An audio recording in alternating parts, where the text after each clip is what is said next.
bin Nabi Muhammad sallallahu alaihi wa alihi wa sallam. Al-Fatihah. A'udzu billahi minasy syaithanir rajim. Bismillahirrahmanirrahim. Alhamdulillahi rabbil alamin. Ar-Rahmanir Rahim. Iyyaka na'budu wa iyyaka nasta'in. Ihdinas siratal mustaqim.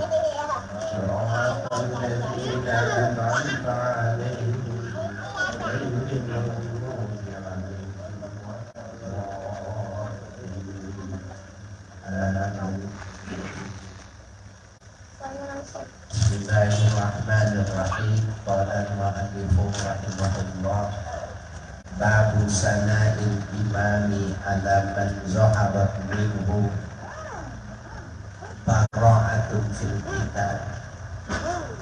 Rawaina fi sahihain Bukhari wa Muslimin an Salamah bin Aqub radhiyallahu anhu fi hadis tawil fi kisah ibaratul kuffar ala sarqil Madinah wa akhazahum liqahu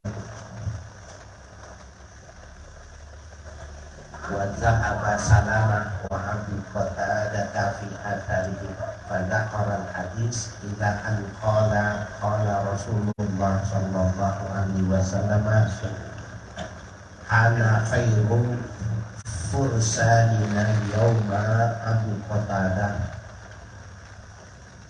wa khaira rajalatina as-salamah.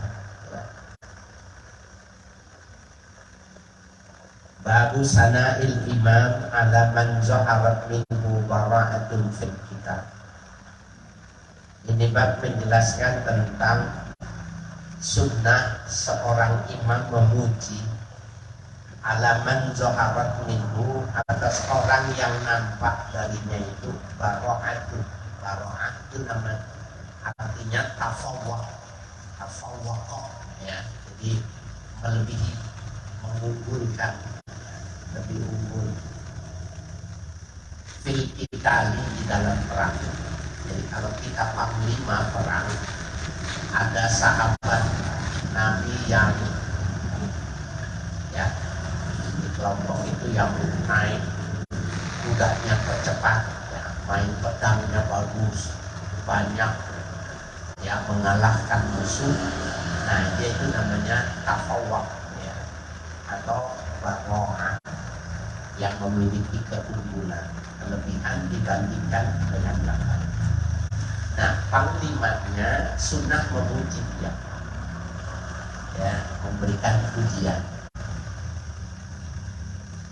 Rawaina fi sahihain Bukhari wa Muslimin an Salamah bin Aqub radhiyallahu anhu fi hadis qawlina fi qisasi iraratal kuffar ala sarqil Madinah. Kami meriwayatkan sebagai hadis sebagaimana tersebut dalam dua sahih, yaitu Bukhari dan Muslim, dari Salamah bin Aqub radhiyallahu anhu pada hadis yang panjang, kisah tentang ya memerangi kaum kafir fi sarqil Madinah, di depan kota Madinah. Wa akhazahum liqaha ya, dan mereka mengambil liqah. Liqah itu unta perahan. Wa zahabu Salamah Rabi Qatadah, dan ya bergegasnya atau perginya Salamah dan Abu Qatadah itu fi asarihim, mengikuti ya tanda-tanda atau petilasan, bekas-bekas ya jalan yang mereka itu mengambil unta perahan itu kan. Kata karol hadisan, maka disebutkan dalam hadis yang panjang. Ila an qala, sampai hadis itu diceritakan oleh perawi, qala Rasulullah sallallahu alaihi wasallam, ya Nabi bersabda sallallahu alaihi wasallam, kana khairu fursaninal yauma Abu Qatadah.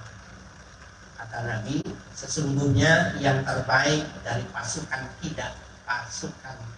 kuda kita sekarang ini Abu Qatadah. Dipuji kata Nabi. Artinya bagus cekatan. Ya. Wa khairu rajjalina salama, dan sebaik-baik ya pasukan yang berjalan kaki, artinya tidak menggunakan kendaraan, salam, gagah, perkasa, berani, tidak pernah capek, tidak pernah ngeluh, gitu. Dipuji.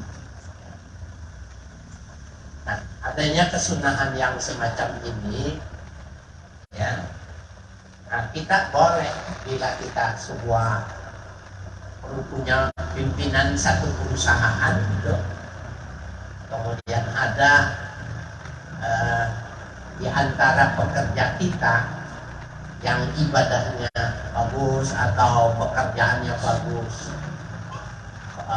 pandai mencari nasabah dan lain sebagainya, umpamanya gitu, maka sunnah kita memberikan pujian, ya, sehingga dia menjadi semangat.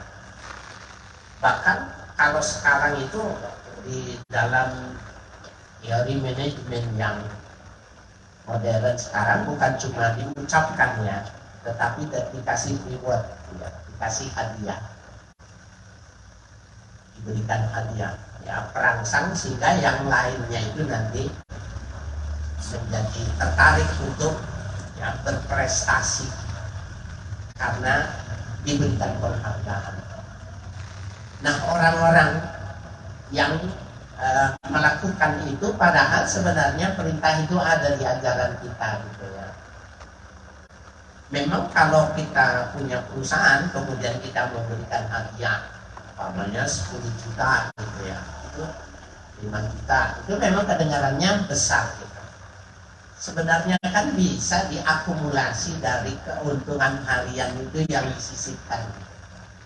Jadi itu mah teknis, enggak jadi masalah, ya, tetapi betapa perlu memberikan perhatian.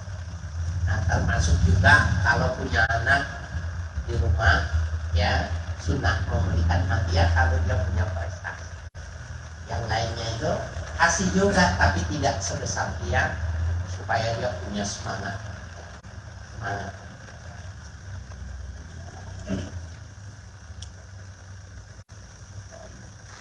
Babu ma yakuluhu idza raja'a minal ghazwi. Ini bab menjelaskan tentang sesuatu yang diucapkan ketika kembali dari berperang. Fihi ahaditsun satati insyaallah ta'ala fi kitab azkaril musafir.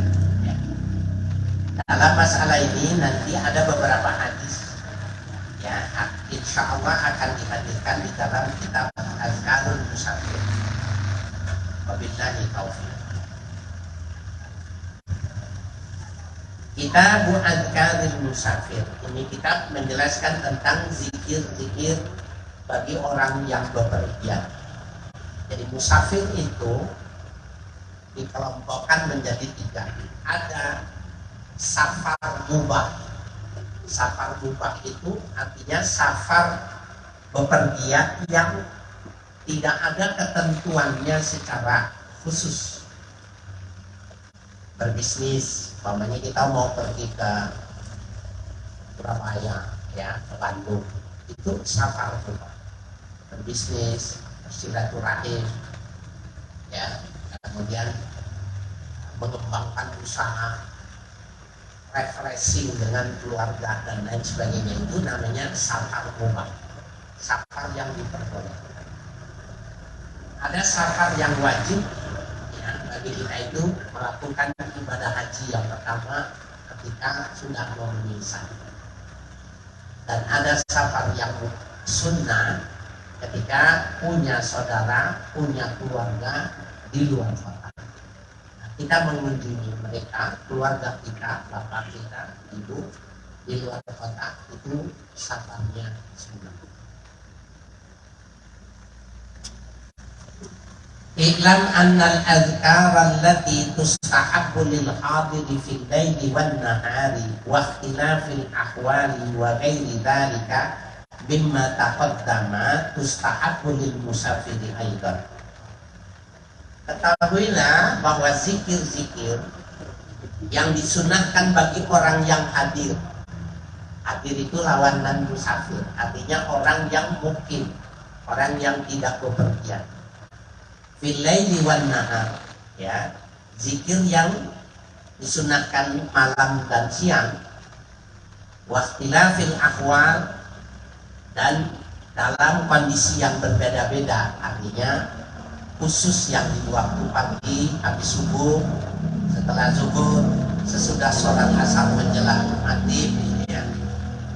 Wa ghairi dzalika, dan selainnya mimma taqaddama, sebagaimana telah terdahulu penjelasannya. Tustahabbu lil musafiri aidan, disunahkan bagi musafir juga.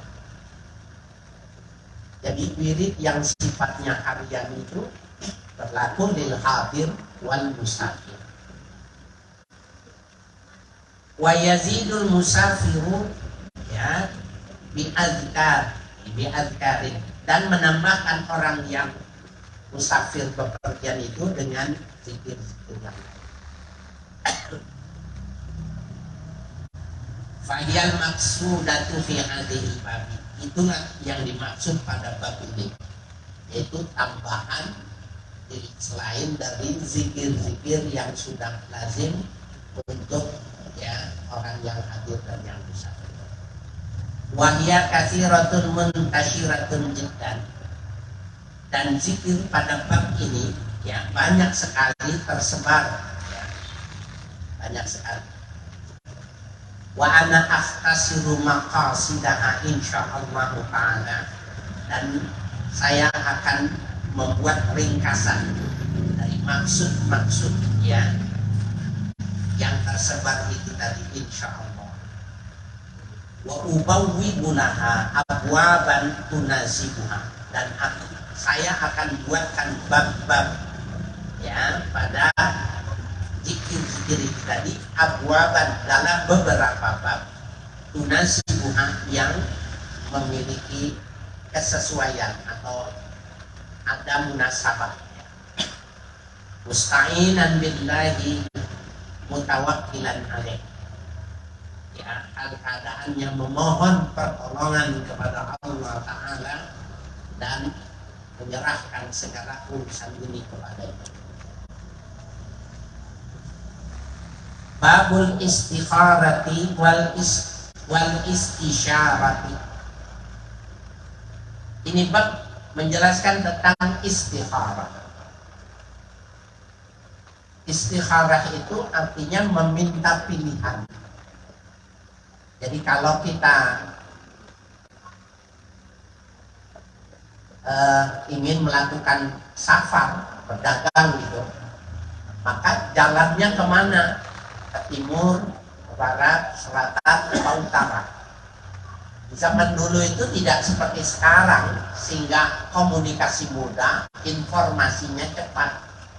Kalau kita punya satu produk, maka kita sudah bisa punya gambaran. Wah, ini mah cocoknya ke Surabaya. Wah, ini cocoknya ke Jakarta, ke Bandung.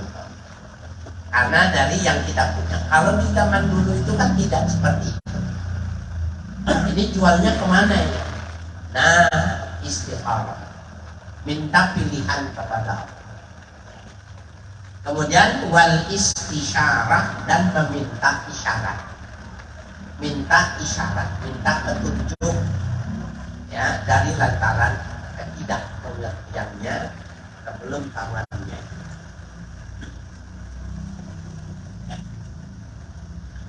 Minta isyarat atau meminta musyawarah, ya, meminta petunjuk, ya, boleh itu maknanya. Minta petunjuk, minta advis, ya. I'lam annahu yustahabbu liman khatara bibalihi safara ayusawira fihi man ya'lamu min alihi an-nasihata wa syafaqata wal qawara. Ketahuilah bahwa disunnahkan bagi orang yang terlintas dalam benaknya ingin melakukan perjalanan ayyushawira fihi, dia melakukan musyawarah dengan maksud perjalanannya itu tadi, man ya'lamu min hadihi, pada orang yang mengetahui kondisi itu. Jadi kalau kita mau ke Surabaya, nanya sama orang Surabaya, ya orang yang pernah ke sana. Mau haji, mau umroh, datang ke rumah yang biasa, ya mengurus. An-nasihata, ya, untuk mendapatkan nasihat. Wasyafaqata, ya, kelembutan. Wal khabarata, dan ya kabar tentang tempat yang dituju.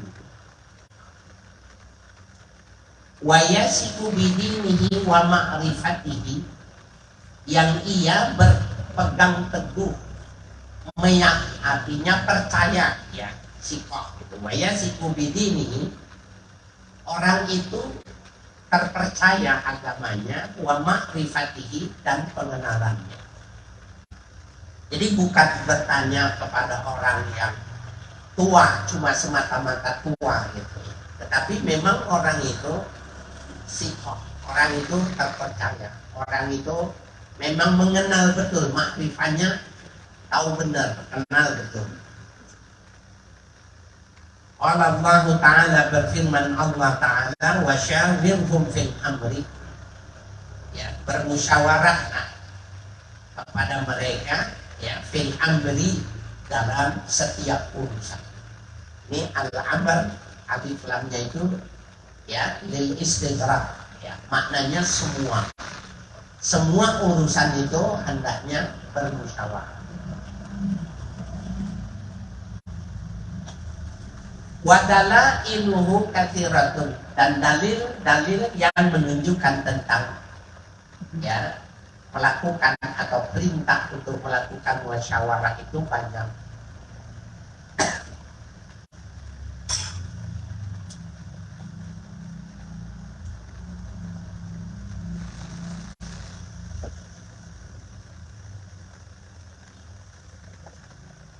Fa'iza sawara, apabila seseorang bermusyawarah, wa zaharu annahu maslahatun, dan telah nampak baginya ada kemaslahatan. Oh boleh nih kalau berbis ke sana, nampaknya cocok. Kalau kita nih orang Jakarta, dulu yang suka merantau itu orang mana? Ini almarhum Bang Abdul Rahman, yang Pondok Pinang. Orang Pondok Pinang itu dari dulu masyhur, dia itu pengelana, tukang kayu itu. Jadi kalau kita ke Kalimantan, di Kalimantan itu hampir selatan, utara, timur, banyak orang Betawi. Ya, jadi dia merantau. Nah, kenapa? Dia cocok, punya keahlian, ya, perkayuan, masuk daerah yang kayu di sana melimpah. Jadi dia tinggal mengolah. Seperti orang, kalau sekarang ya, orang Garut itu dari dulu terkenal bikin dodol, sehingga terkenal dodol Garut. Nah, cokodot, ya, coklat di mix dengan dodol itu, cokodot itu dikembangkan, itu adanya di Garut. Nah, dia pergi ke Mekah, dia pergi ke Madinah, kaya raya di sana. Karena orang Mekah nggak punya skill untuk itu. Di sana sama orang Garut ini, kurma dimix kemudian dengan coklat, dengan stroberi dan sebagainya, luar biasa, kaya raya. Nah, itu namanya dia punya kemampuan, dia musyawarah. Mungkin bisa jadi yang lebih dulu sadarkan sebelumnya itu umumnya supir bis besar itu, ya, karena kita dari sana. Nah, mereka tahu punya kemampuan itu berkembang kaya. Yang bikin orang Indonesia di sana dibeli, dibawa pulang ke Indonesia. Semua belinya di sana gitu. Bahan bakunya banyak, harganya ya normal, diproduksi. Kemudian orang tahu karena dia punya teknologi, dia punya kemampuan. Ngobrol-ngobrol gitu. Itu kebetulan bahasnya itu ya.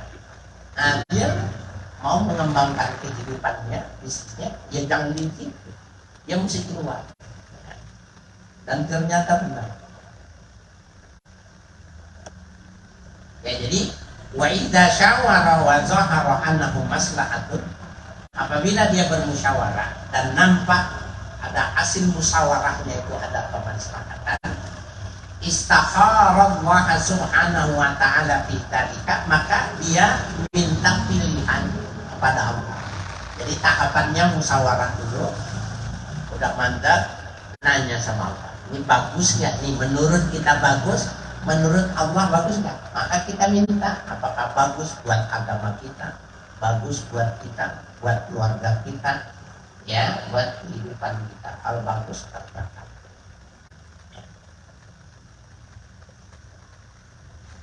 Ada yang bilang kalau sesuatu yang baik nggak perlu istikharah, ya.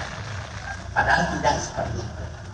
Ya, ulama-ulama itu dulu kalau dia mau jalan dari rumahnya, mau ke kanan apa mau ke kiri seperti Haji Taufik aja, dia istikharah. Berjalan doang. Nah, Pak Haji Taufik ini mau apa tokohnya? Tokohnya kan seperti itu.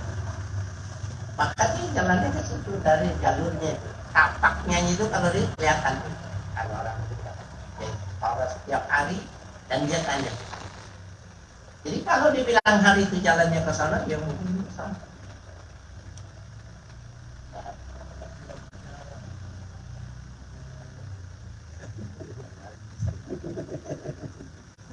Subhanallah.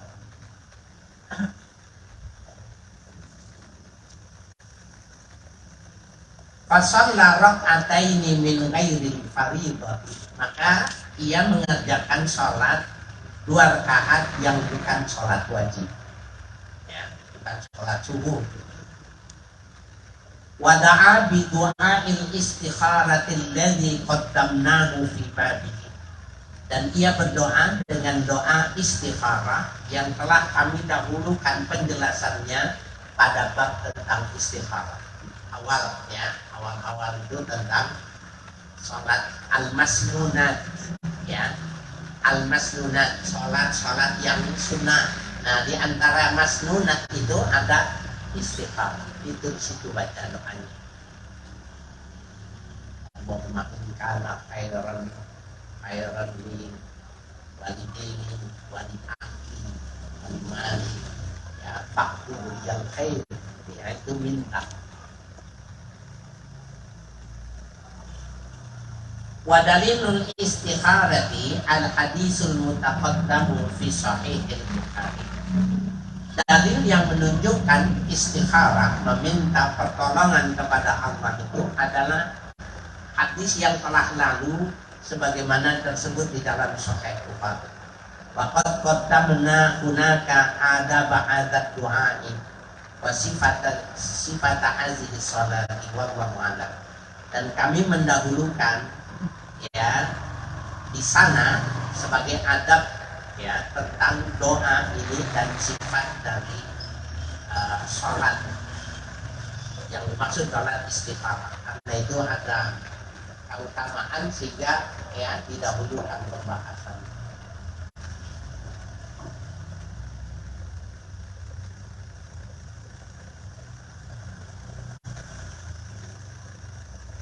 Wallahu a'lam. Nah, jadi Bapak sekalian, kita jarang betul, ya, minta istikharah. Dan ternyata itu ulama-ulama itu umumnya, ya, para sufi itu kenapa dia cuma mau jalan saja dia istikharah, minta pilihan. Karena menurut dia bukan cuma sekedar di situ ada keridhaan, Dia pengen semua yang dia lakukan itu bukan kemauan dia. Ini yang menarik. Jadi dia pengen semua yang dia lakukan itu kemauan Tuhan. Allah ridho sekurang-kurangnya dengan pilihan. Jadi dia istiqoroh. Ya. Rasanya kalau kayak kita masa mau jalan ke kanan atau kiri, kata kita ini kayaknya mah waktu istiqoroh. Padahal kan ada pilihan. Mereka itu tetap Kamu pernah nggak itu ya lagi naik kendaraan gitu. Ini lewat kanan apa lewat kiri?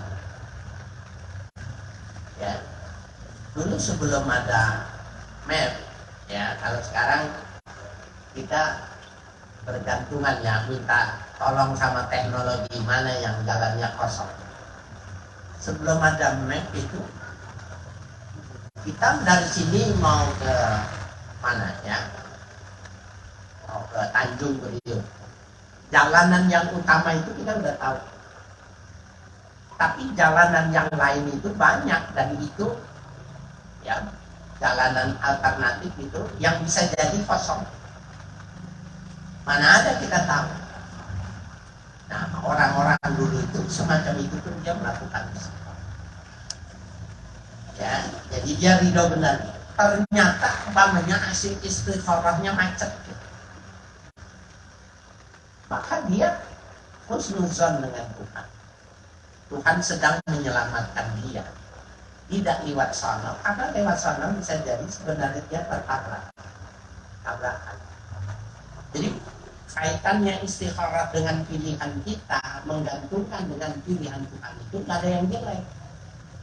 Semuanya bagus.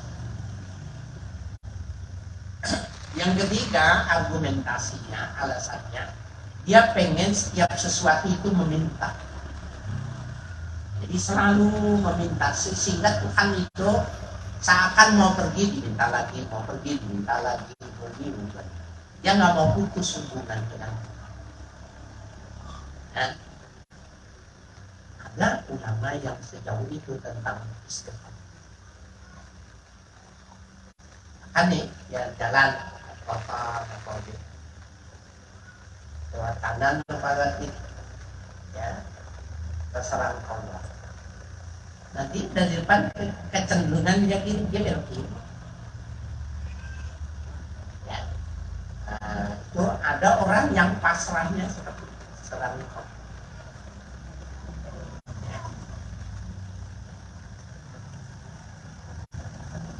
Wallahu a'lam. Babu azkarihi ba'da istiqrari azmihi ala safar.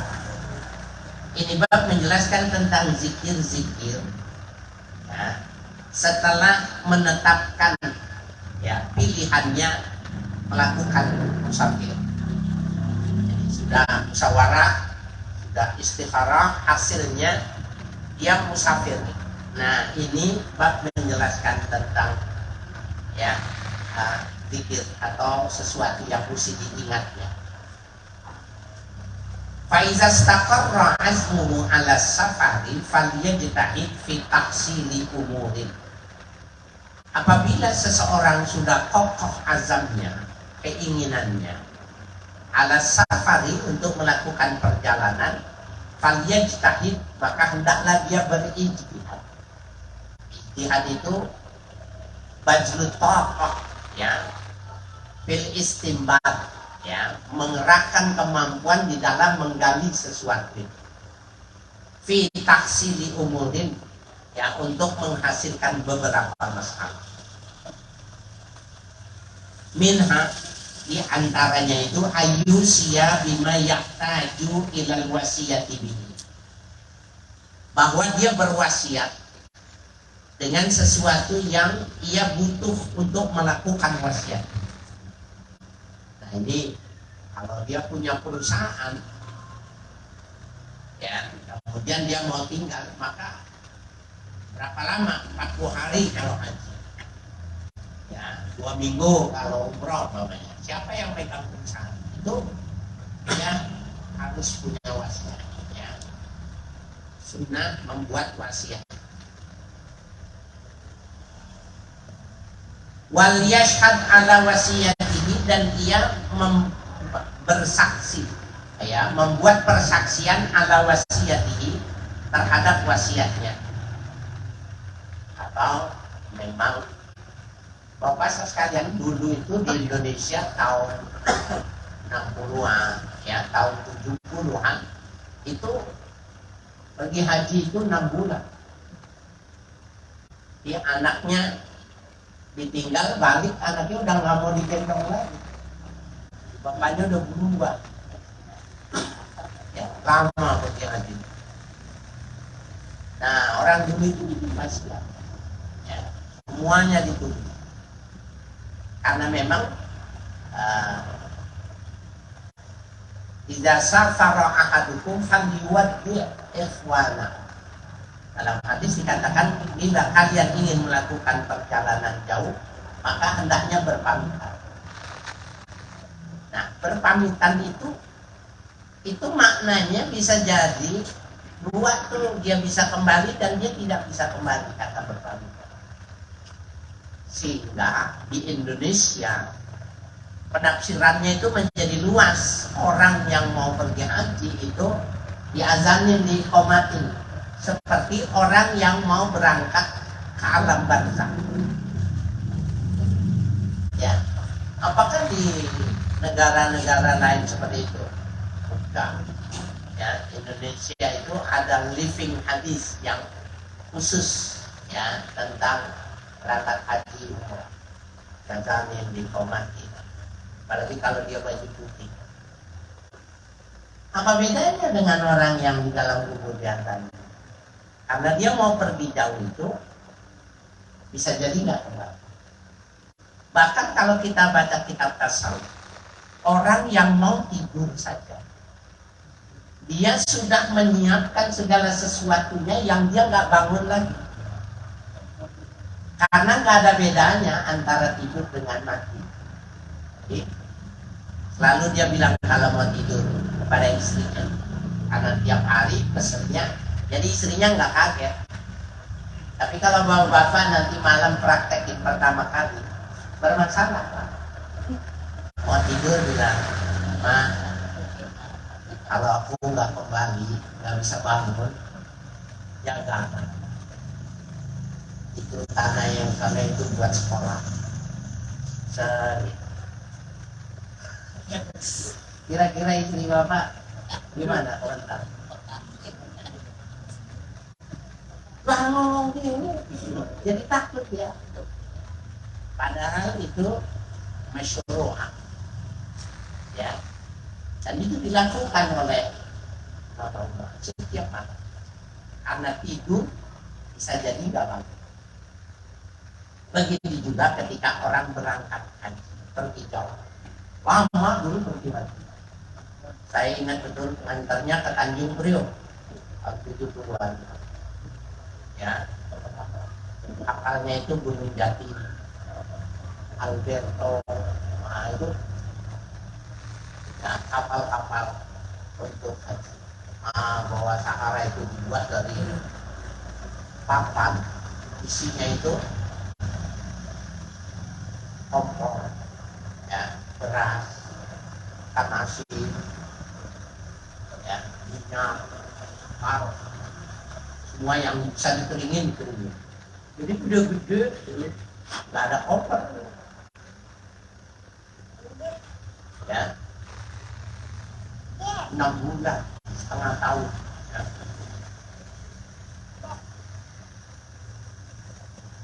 Jadi kalau sudah terbiasa, jadi nggak kaget ya, jadi kita dengar. Wa yastahilla ala kulli man bainahu wa bainahu muamalatan fi syai'in. Ya. Dan dia memohon kehalalan atas setiap orang yang antara dirinya dengan orang lain itu muamalatan fi syai'in. Satu muamalah tertentu, au musahibatan, ya, atau persahabatan. Wa yastardiya walidayhi, dan dia meminta ridho kepada ibu bapaknya.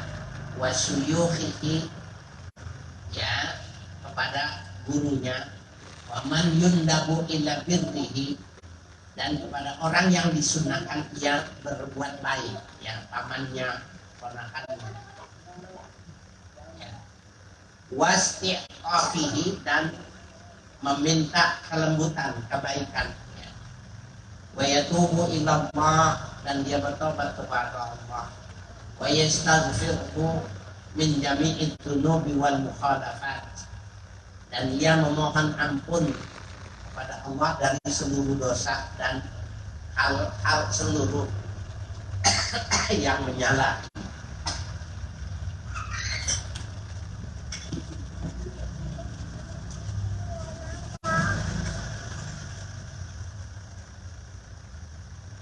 Wal yatlub minallahi ta'ala, hendaknya dicari, dimohon kepada Allah Ta'ala al-ma'una ta'ala safari, pertolongan Allah Ta'ala ala safarihi, ya, sepanjang musafirnya. Wal yajtahid ala ta'allumi yahtaju ilaihi fi safarihi, dan dia berijtihad, bersungguh-sungguh untuk mempelajari ma yahtaju ilaihi fi safarihi, yang dibutuhkan, ya, ilmu itu selama dia di perjalanan. Kalau haji ya manasik haji, kalau umrah manasik umrah. Nah, saya cuma mengalami tapi belum besar waktu orang-orang Pondok Pinang itu, ya, kalau mereka itu seperti melepas seperti orang yang melepas haji, ya. Karena saya punya paman ada 2 di daerah Pondok Pinang itu. Saya nggak ngerti ritualnya apakah sama atau bagaimana, cuma ikut-ikutan karena masih kecil. Nah, orang Betawi itu, orang Pondok Pinang itu banyak di Kalimantan, ya. Mereka itu bekerja di sana. Nah, termasuk yang dia pahami itu bahwa orang Betawi itu kalau pergi kemana-mana itu dikasih golok, ya, dikasih golok.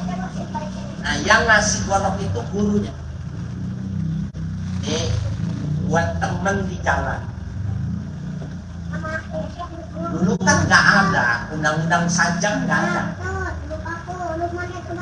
Jadi orang Betawi itu kemana-mana, yang ngajak kemana, ada pisau garpu, ada pisau garpu di bawah. Karena dulu nggak ada peraturan. Nah, kalau mau pergi itu dikasih golok. Golok itu buat teman, dan dia sudah belajar itu supaya tidak bisa ditelur, tidak bisa disantet, ya, tidak bisa diganggu menurut ilmu. Itu orang Betawi. Ini yang dimaksud dengan, ya, wal yajtahid ala ta'allumi ma yahtaju ilaihi fi safari. Nah, anak kita pergi keluar kota, pergi aja. Kita doain, dan kita bukan membekalinya dengan golok tapi ATM. Nah, jangan berlebihan menggunakan ATM gitu. Saya ingat benar, ya, waktu saya mau ke Tuwireng waktu itu, saya dikasih golok sama guru saya, ya, guru ngaji, bawa nih, ya, buat teman. Jadi bahasanya buat teman di perjalanan, karena dulu belum ada undang-undang. Dan orang tua saya setiap malam ngajak keluar rumah itu bawa pisau. Buat apa? Ya, kalau dikeluarin pisang anggreng bisa dipotong, mah. Pisang anggreng itu nggak bisa dipotong, ya, keluar pisang anggreng apa? Pisang yang nggak bisa dipotong, tapi enak. Dia mirip seperti baranak, cuma orang mungkin nggak mau. Apa itu tanam lagi, ya agak susah. Potasinya aja. Ya, orang nggak mau dipotong. Ya, menarik.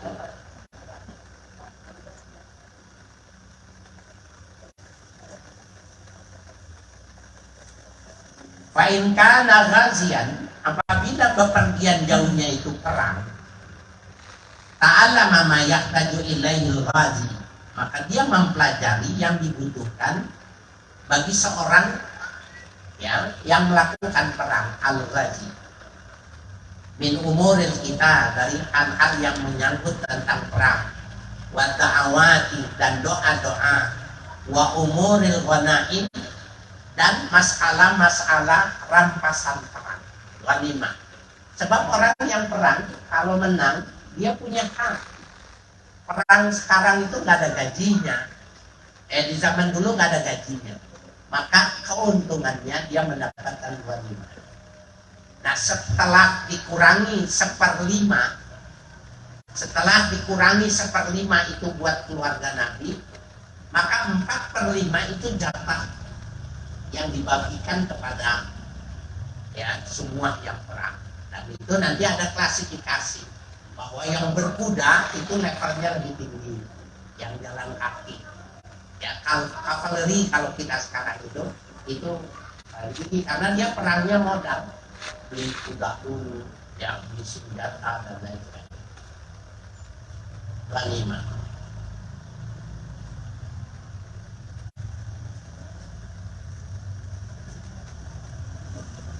Wa ta'zimi tahrimil azimati fil qitali wa ghairi dzalika, ya, dan membesarkan, artinya menganggap tidak enteng keharaman al-azimah ketika ya kalah fil qitali, ketika dalam keadaan ya kalah berperang wa ghairi dzalika. Nah, ini yang dimaksud begitu. Orang berperang itu dikasih gambaran itu plus minusnya. Kalau menang dapat ghanimah, kurangi 1/5, selebihnya itu uang. Sehingga orang pulang perang itu kaya raya, cuma resikonya mati. Nah, itu juga disebutkan. Kemudian kalau tertawan mesti ditebus, kalau tidak ditebus berarti jadi budak. Nah, itu yang mesti diberikan pemahaman kepada orang yang sebelum berangkat. Wa in hajan aw muhtamuran ta'allama manasikal haji awistas ala ma'adul kitaban kita.